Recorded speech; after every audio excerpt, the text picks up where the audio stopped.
After being on Tyler the Creator's Call Me If You Get Lost album back in 2021, Teezo Touchdown's career has been nothing but highlights. From landing songs with major artists like Drake and Travis Scott, to releasing his own debut album, How Do You Sleep at Night, which is exactly what we're focusing on today. While the album was generally well received from my knowledge, I feel like it truly showcased Teezo's storytelling abilities in a way that no one expected. If you've heard of Teezo, you know his crazy hair and his funny outfits, and you also know that his music matches that energy perfectly. So I don't blame people for brushing over the track Neighborhood at first listen. On the surface, it sounds like just another catchy track on the album. While it does carry Teezo's signature charisma, it also tells a story in a way that no one expected from Teezo. If you enjoy this video and agree with me, consider leaving a like, subscribing, and sharing your own thoughts down below in the comments. For reference, the song is structured around 3 different verses, each following a different character's perspective, and we will be referring to them as Guy A, Guy B, and Guy C. The song opens up with Guy A, who, based on the first few lines, seems to be living a comfortable life. His problems are minimal, consisting of small inconveniences that most people wouldn't even consider struggles. I just took my TV out the bedroom. Now it seems easier to sleep. I just put oil on my door hinge, cause late at night I hear it squeak. I just put batteries in the fire alarm, cause sometimes it randomly.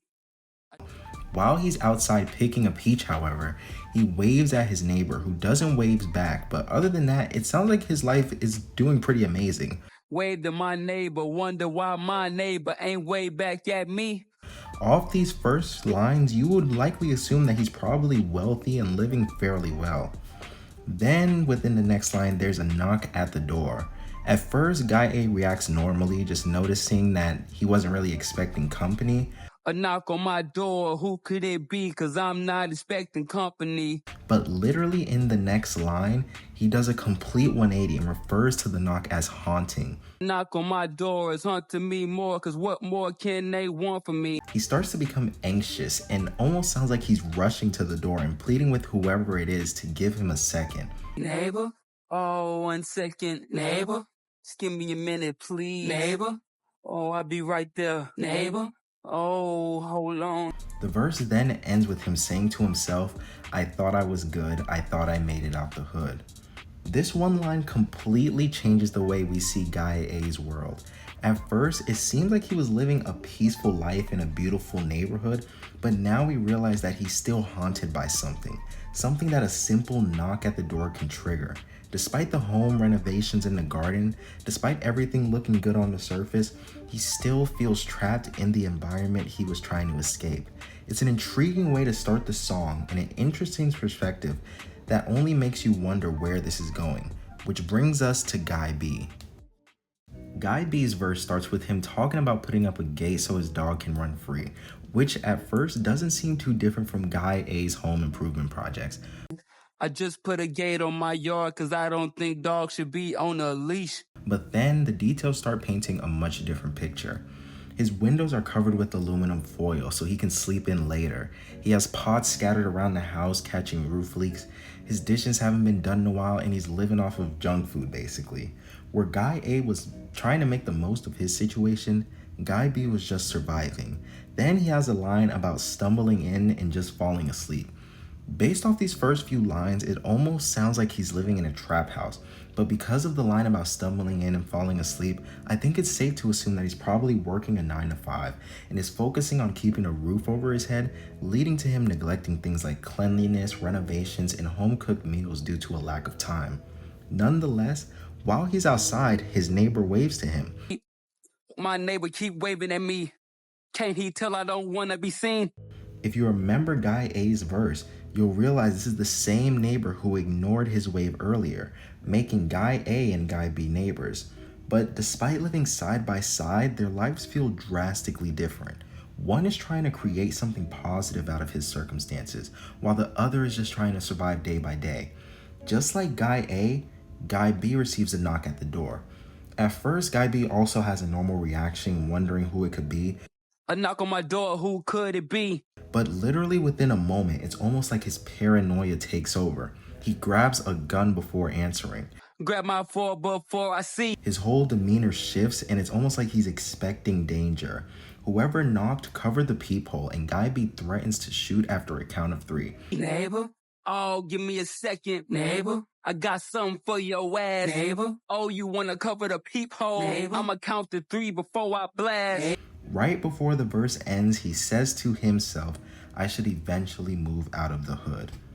It's unsettling. Unlike Guy A, who was just anxious about the knock, Guy B is actively preparing for violence, whether it's out of fear, past trauma, or something deeper. It's clear he doesn't see this as just another visitor. I think it's safe to assume that Guy B isn't living in a trap house or something, since those are usually funneling with people coming in and out and aren't threatening to shoot just because of a knock at the door. If anything, it's the exact opposite, since they want to avoid unnecessary attention. At this point, we still don't know who's at the door, but we do know that Guy B's reaction is much more extreme than Guy A, which brings us to the final verse. From the very first line, there's no gimmicks. Guy C is struggling. He's been kicked out of his 3rd playground in a week. He's begging for food, his clothes is dirty, his nose is running, and he's been jumped. Life is just not going his way right now. We also learn that he's not in contact with his family, and he has a daughter he believes wouldn't even recognize him due to how bad things are going. My family won't notice me. My daughter probably don't even know it's me. To make matters worse, he hears that his ex has a new man and that she and their child is living with him. We then learn that the new guy has a house with a gate. Her mama got another man to date. I heard he got a house with a gate. If you remember, Guy B mentioned putting up a gate. At this point, the pieces are starting to come together, but before we assume anything, Guy C makes his way towards the house in an attempt to reassure his daughter that everything is going to be okay with him and almost give himself some hope as well. Once he makes it and knocks at the door, he is then informed that he knocked at the wrong person's house. The person inside tells him that the house he's looking for is next door and assures him that the neighbor is home. First house I went to was wrong. Neighbor said they next door should be home. As Guy C approaches, he notices that a dog is running free. This alone confirms that Guy B is the new man his ex is with. And with that, we also learn that the knock that Guy A received at the beginning of the song that made him anxious was Guy C just knocking at the wrong door. Eventually, Guy C begins making his way towards Guy B's door and collapses against it due to exhaustion. Knock on the door, I guess I'm about to see. Fall on the door because my knees are weak. He tells himself, if it's meant to be, it'll happen, and he starts counting to 3, just like Guy B did. The verse suddenly cuts away to random people in the neighborhood saying it sounded like someone just got shot. They then chalk it up to just another day in the hood. Neighbor, hey man, y'all heard that? Neighbor, sound like somebody got shot. Neighbor, sound like it was right up the block. Neighbor, it's not a block about to be hot. Neighbor, hope everything all good. Neighbor, just another day, you know.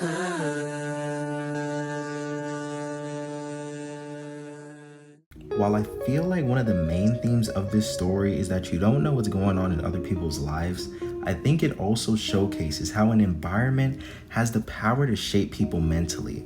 The way that Teezo explained this while connecting everyone to each other was brilliant in a way. With Guy A, we see someone who's convinced himself that he made it out. He's doing all these things when a simple knock at the door reminds him that his past still lingers. It's almost as though he's in a different place mentally as opposed to where he actually is physically. With Guy B, he's living on survival. He's a tad bit farther as far as paranoia goes and is ready to shoot whenever he hears a knock at the door. With how the story ended, I think it's safe to say that he's not living in a trap house and more than likely just doing it for protection, but still, he's conditioned to expect danger at any moment. And finally with Guy C, he's completely fallen through the cracks. He's left with nothing, and when he finally decides to take a leap of faith, it ends in tragedy. This song is showing how violence, fear, and struggle is so normalized in certain environments that life or death situations can happen in an instant and people barely react. The fact that the song ends with random people casually saying sounds like someone got shot reinforces this idea. It also speaks on perception versus reality. Guy A thinks he's made it, but he hasn't. Guy B thinks he's protecting himself, but he's inherently making things worse. Guy C thinks he's finally about to see his family again, but he's met with hostility instead. To summarize, Teezo outdid himself with this track and essentially explained generational struggle in a creative way. Now, by no means is this the most lyrical track in the world, but it still explains something that runs deep that shouldn't just be brushed over. In my opinion, this track shows Teezo as someone who should at least be looked out for in the future, and I'm personally excited to see what he does next. If you enjoy it, leave a like and sub, and comment your own thoughts down below. My name's Sam, and see you next time.